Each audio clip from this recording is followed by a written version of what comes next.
La Nuova Dolce Vita atau kehidupan baru yang manis. Rasanya kalimat ini tepat untuk menjadi slogan Ferrari Roma. Nama Roma pun tepat untuk menggambarkannya. Dia bukan hadir sebagai gladiator di Colosseum, tapi untuk menikmati ratusan air mancur di perkotaan dan lanskap kota tua yang menyenangkan khas Roma. Lantas, apa yang sebenarnya ditawarkannya? Secantik apa dia dan seberapa menyenangkan dirinya membawa kita di jalanan? Welcome to Auto Test by Detik Auto, dan ini dia Ferrari Roma.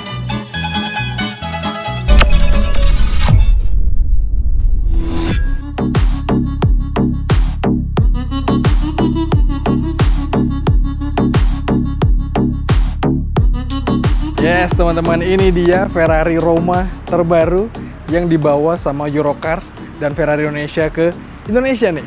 Mobil ini menjadi entry level atau kelas yang paling terjangkau dari Ferrari dengan atap yang modelnya hardtop.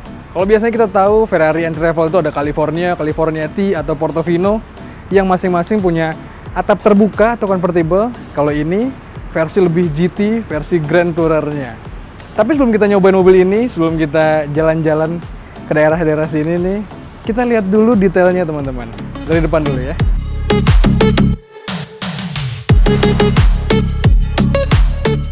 Sesuai slogannya yang tadi gue sebutin, La Nuova Dolce Vita, ini serba baru teman-teman. Jadi Ferrari mencoba untuk meninggalkan bahasa desain lamanya dan membawa bahasa desain terbarunya. Tampaknya lebih sporty. Di depan sini yang paling khas adalah model grillnya agak-agak retro gitu. Dan lampunya canggih banget teman-teman. Modelnya juga ikonik banget. Mesinnya ditaruh sama Ferrari di depan sini teman-teman. Jadi ini bukan mesin belakang, melainkan mid front engine. Dan mesinnya ini adalah mesin V8 yang punya tenaga sampai dengan 620 daya kuda. Penasaran banget gue untuk nyobainnya. Lanjut, kita geser ke samping ya, kita lihat detailnya.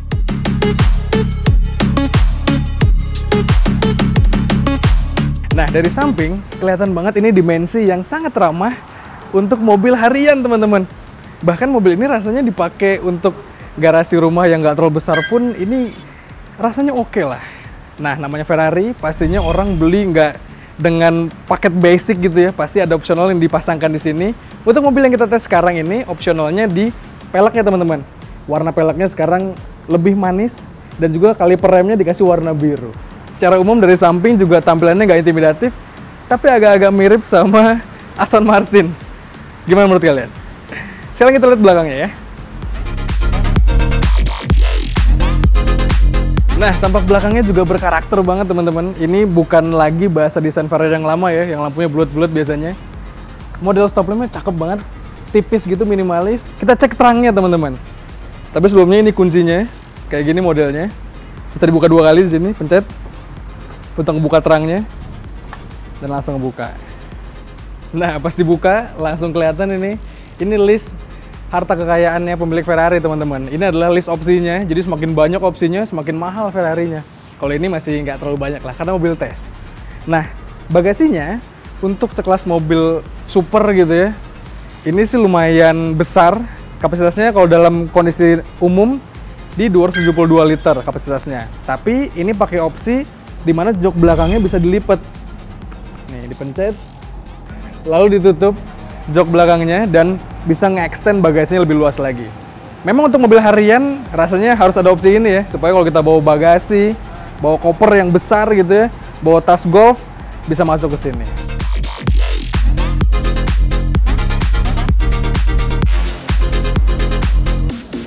Nah, masuk supercar harus gitu ya, pantat dulu supaya celana nggak ngerusak interiornya nih. Oke, kita nyalain dulu ya. Nah, asiknya Roma, nyalainnya nggak pakai tombol-tombol teman-teman. Tinggal pencetnya di sini nih, panel sentuh. Wow. Begitu nyala langsung disambut sama suara mesin yang wow, suaranya buas banget. Mesin V8 ya teman-teman. Dan tapi sebelum kita bahas mesinnya, sebenarnya yang paling menarik perhatian gua adalah suasana kabinnya teman-teman. Ini mewah banget, jauh dari kata usang gitu ya. Dan juga canggih kelihatannya. Kalau tadi pas mati kalian ngeliat mungkin kelihatan kayak kosong, kayak gelap gitu ya. Karena mostly di Ferrari Roma ini dia pakai panel sentuh yang akan menyala backlightnya ketika mobil dinyalakan. Jadi kalau lagi dalam kondisi mati, mobil ini kelihatan kalem lah gitu. Di depan gua langsung disambut sama layar instrument cluster yang curve gitu dan juga digital. Di sini banyak banget informasi yang ditampilkan, dari mulai GPS, tapi agak-agak lemot dikit nih. Jadi kayaknya Ferrari harus nambahin RAM gitu ya, atau ganti prosesornya lah supaya makin cepat. Tapi tampilan di sini banyak sekali informasinya dan juga menyenangkan dilihatnya. Setirnya pun nggak kalah menyenangkan. Di sini ada panel karbonnya sedikit dan juga ada lampu petunjuknya ya teman-teman. Dan di sini yang tadi gue bilang banyak panel-panel sentuh. Dan di sini untuk ganti mode berkendara ini. Tuh, ada yang paling kecil wet, ada yang comfort, ada yang sport, race, sampai ESC off. Wih, itu yang paling brutal kali ya. Di sebelah kiri, panel-panel sentuh lainnya untuk mengatur multimedia yang di tengah sini. Tapi untuk lampu sennya, dia masih pakai tuas konvensional ya. Jadi asik dipegangnya juga. Dan juga di sini untuk pedal shiftnya pun gede gitu. Jadinya asik loh untuk dimainkan.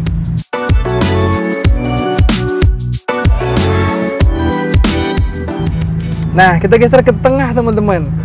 Di tengah sini ada layar yang portrait gitu ya, layarnya tegak ke atas. Di sini layar untuk mengatur segala informasi soal mobilnya, AC, fitur hiburannya pun lengkap di sini ada.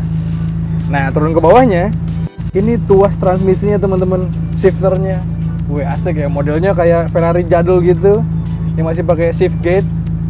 Dan di sini asiknya, kalau kita ganti nih, misalnya ke mundur nih ya, tuh dia ada animasinya teman-teman. Kalau kita majuin ke atas, misalnya A gitu ya, pun ada animasinya. Jadi asik lah. Lalu turun ke bawah lagi teman-teman, di sini ada cup holder cuma satu buah ya. Jadi mobil buat jomblo cocok nih. Sementara di posisi penumpangnya teman-teman, modelnya sama bucket seat juga, dan asiknya di sini ada layar tambahan nih. Ini opsional teman-teman. Jadi kalau kita mau lihat seberapa kencang mobil ini, tinggal ganti ke perform aja. Nih kalau kita geber, wow, dia langsung nambah tuh. Tapi rasanya nggak perlu layar ya untuk membuktikan seberapa kencang mobil ini. Karena sekarang kita langsung tes aja. Mobil ini gimana sih sensasinya ketika Ferrari Roma ini dipakai sehari-hari. Let's go!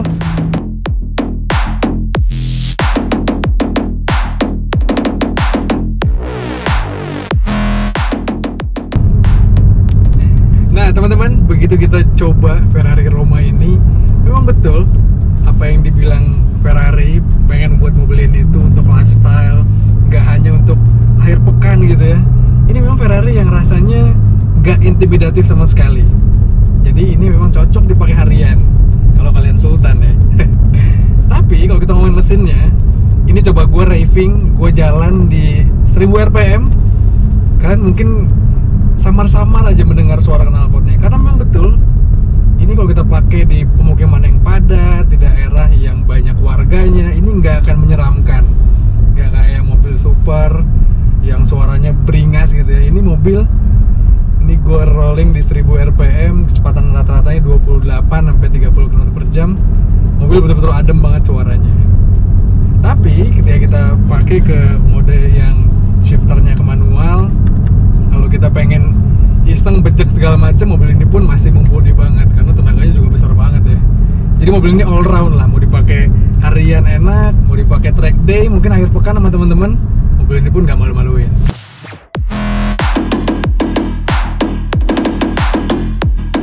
Nah untuk handlingnya pun sama teman-teman. Mobil ini setirnya direct banget, dan yang paling gue suka adalah radius putarnya itu nggak terlalu lebar. Jadi kalau pakai di jalan yang harus selap-selip atau harus banyak muter balik di jalan yang sempit pun, mobil ini rasanya nggak bikin buat kita cemas lah, karena lumayan mudah untuk naklukinnya. Nah untuk urusan suspensi, sekilas di pengetesan singkat kita ini di daerah komplek GWK memang nggak banyak prosedur yang gimana-gimana, jalan rusaknya pun nggak terlalu banyak. Jadi memang untuk suspensi kita nggak bisa terlalu merasakan karakter yang sesungguhnya. Tapi sejauh ini yang gue rasakan, mobil mobil ini nggak terlalu firm layaknya supercar yang ngebuat kita serasa terlalu keras gitu ya suspensinya. Mobil ini masih lumayan empuk, masih lumayan memberi peredaman yang oke ke kabin.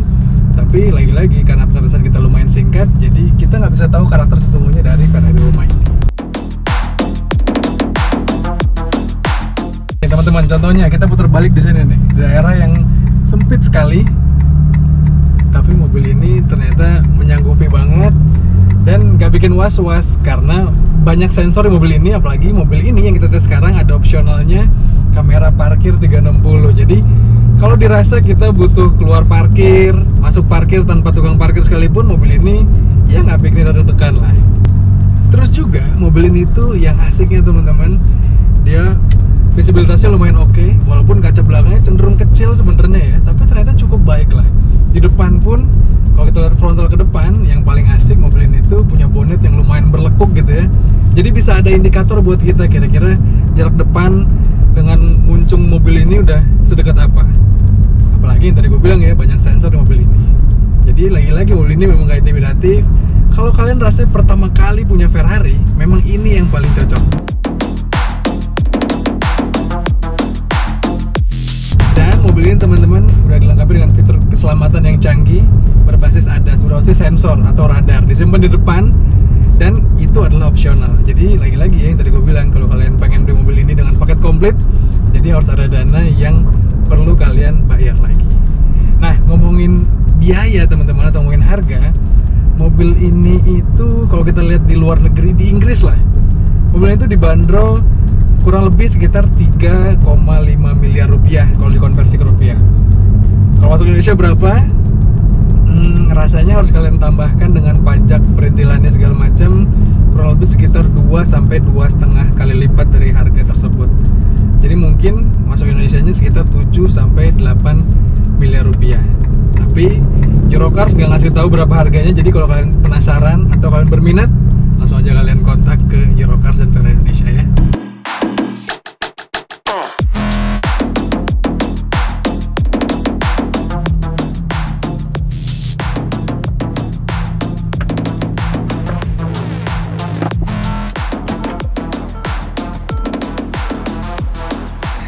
Nah teman-teman, itu dia tadi review kita dan kencan pertama kita dengan Ferrari Roma.